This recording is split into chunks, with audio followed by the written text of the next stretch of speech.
It began quietly, almost imperceptibly. Whispers in the corridors of sacred cathedrals. Letters written in veiled tones. Homilies hinting at division. And then the storm broke. The Vatican, long seen as the unshakable heart of Catholic unity, the rock upon which the Church was built, now finds itself at the eye of a tempest. But this is no ordinary storm.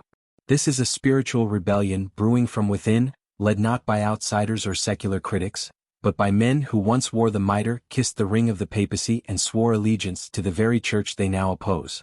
It is a tale of defiance cloaked in devotion, of schism disguised as orthodoxy.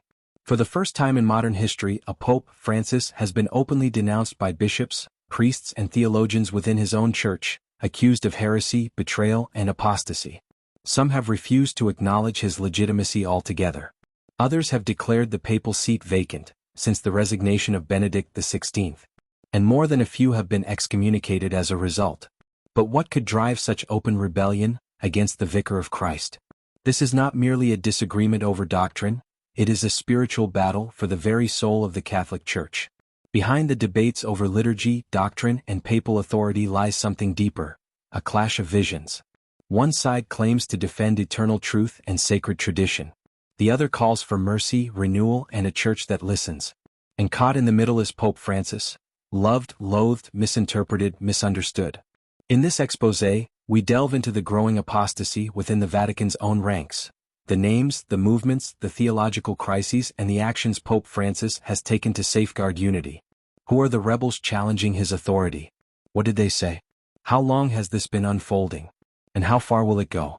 The gates of hell, Christ promised, would never prevail against his church. But the cracks within the walls have begun to show. In the twilight years of Pope Francis's papacy, the Catholic Church faced an unprecedented internal challenge. Not from external forces, but from within its own hierarchy, a faction of clergy and theologians openly questioned the Pope's authority and legitimacy. This internal dissent, rooted in ideological opposition to the Pope's reforms and theological positions, led to a series of high-profile excommunications and disciplinary actions, marking a significant period of apostasy and schism within the Vatican. The most prominent figure in this schismatic wave was Archbishop Carlo Maria Vigano, former apostolic nuncio to the United States.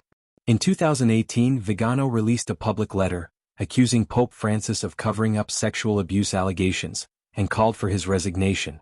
Over time, his criticisms intensified. In 2018, he published a letter accusing Pope Francis of knowing about the allegations of sexual abuse against Cardinal Theodore McCarrick and failing to act. Vigano's letter called for Pope Francis' resignation, accusing him of complicity in covering up McCarrick's abuses. His refusal to retract these accusations and submit to the authority of the Holy See resulted in his formal excommunication in 2024. But Vigano was not alone. Other high-ranking church officials, most notably Cardinal Raymond Leo Burke, became staunch critics of the Pope's direction. Burke, an American prelate and former head of the Apostolic Signatura, repeatedly challenged the Pope's landmark document Amoris Laetitia, especially its cautious openness to allowing divorced and civilly remarried Catholics to receive Holy Communion in some cases. In 2016, Burke co-authored a document known as the Dubia, Latin for doubts, 5 pointed questions submitted to the Pope requesting doctrinal clarification. Pope Francis never responded directly, and the silence further inflamed tensions. Though Burke never explicitly called for the Pope's resignation, his statements in interviews and speeches often implied that Francis was leading the faithful into confusion, if not error. Burke was joined in the Dubia initiative by Cardinal Walter Brandmüller, a respected German church historian and canonist. Brandmüller also decried what he saw as moral relativism, creeping into church teachings under Francis. The two cardinals became symbols of a rising conservative backlash against a papacy they viewed as dangerously progressive. On the front lines of this resistance was Bishop Athanasius Schneider of Kazakhstan, a theologian known for his unflinching defense of traditional doctrine. Bishop Schneider sharply criticized Pope Francis's embrace of interreligious dialogue, especially the 2019 Abu Dhabi document, which stated that the diversity of religions is willed by God. Schneider considered such language doctrinally problematic, and stated publicly that it could be interpreted as religious indifferentism, a direct contradiction to Catholic teaching on the uniqueness of salvation in Christ. While he remained formally in communion with Rome, Schneider repeatedly hinted that the Pope was gravely mistaken, and that future generations of Catholics would have to correct these errors. Even among theologians and priests, the opposition deepened. In 2017, Father Thomas Wienandy, a Capuchin theologian and former doctrinal advisor to the U.S. bishops, wrote a letter to Pope Francis, accusing him of sowing confusion and fostering division within the Church. When the letter became public, Wienandy was swiftly dismissed from his advisory role. He was neither silenced nor excommunicated, but the message was clear: the Vatican would not tolerate open defiance. The same year, a group of 62 Catholic theologians and scholars released a formal correction, known as the Correctio Filialis, accusing Pope Francis of permitting heresies to spread through his writings and speeches. While lacking ecclesiastical authority, the document marked a serious breach. The signers were effectively charging the Pope with betraying the faith. Prominent among the ideological opponents was Professor Roberto de Mattei, a Catholic historian and traditionalist commentator. Though a layman, de Mattei wielded considerable influence through his publications and public lectures. He claimed that Pope Francis's teachings departed from the perennial magisterium of the Church, and even speculated that Francis could be a material heretic, a pope in name but not in truth.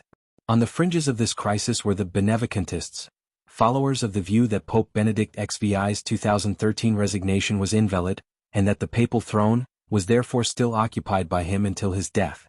This belief, initially dismissed as a conspiracy theory, gained traction in small but passionate circles in Italy, Spain, Costa Rica, and the United States. Priests such as Father Alessandro Minutella and Father Natale Sant'Aniceto openly preached that Pope Francis was an antipope. They accused him of destroying the liturgy, defiling the faith, and leading souls into perdition. Both were eventually excommunicated for refusing to submit to papal authority.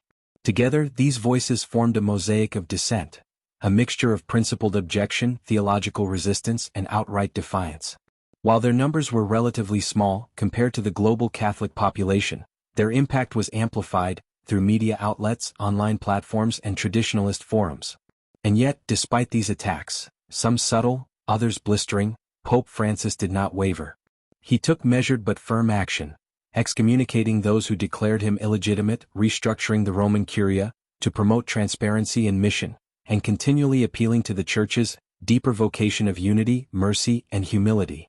His silence in the face of some criticisms, particularly the dubia, was often interpreted as weakness, but others saw it as an act of Christ-like restraint. In response to these challenges, Pope Francis and the Vatican took decisive actions to uphold doctrinal unity and the authority of the papacy. The excommunications of Vigano and Sant'Aniceto underscored the Church's commitment to maintaining its teachings and hierarchical structure. These measures were grounded in canon law, specifically Canons 751 and 1364 Section 1, which pertain to schism and heresy. Beyond disciplinary actions, Pope Francis implemented structural reforms to address underlying issues. In 2022, he promulgated the Apostolic Constitution, Predicate Evangelium, restructuring the Roman Curia to emphasize evangelization and service over bureaucracy. This reform aimed to foster a more responsive and mission-oriented Church. Additionally, in 2019, Pope Francis amended canon law to allow for the dismissal of religious individuals who desert their communities for over a year without permission, reflecting his commitment to discipline and communal responsibility. The apostasy movement was also fueled by theological disagreements, particularly concerning Pope Francis's 2016 apostolic exhortation, Amoris Laetitia. This document, which opened the possibility for divorced and remarried Catholics to receive communion under certain conditions, sparked controversy among traditionalists. In 2017, a group of 62 scholars issued the Correctio Filialis, accusing Pope Francis of propagating heresies through Amoris Laetitia and other statements. They contended that the Pope's teachings undermined traditional Catholic doctrines on sin, grace, and the sacraments. These theological disputes deepened divisions within the Church, with critics accusing Pope Francis of departing from established doctrine, while supporters argued that he was fostering a more compassionate and inclusive Church. The Vatican's confrontation with apostasy and schism under Pope Francis's leadership highlighted the tensions between tradition and reform within the Catholic Church. While the Pope's actions reinforced the authority of the papacy and sought to promote unity, they also exposed deep-seated divisions. As the Church moves forward, It faces the ongoing challenge of balancing doctrinal integrity with pastoral sensitivity, striving to remain faithful to its teachings, while addressing the needs of a diverse and evolving global congregation.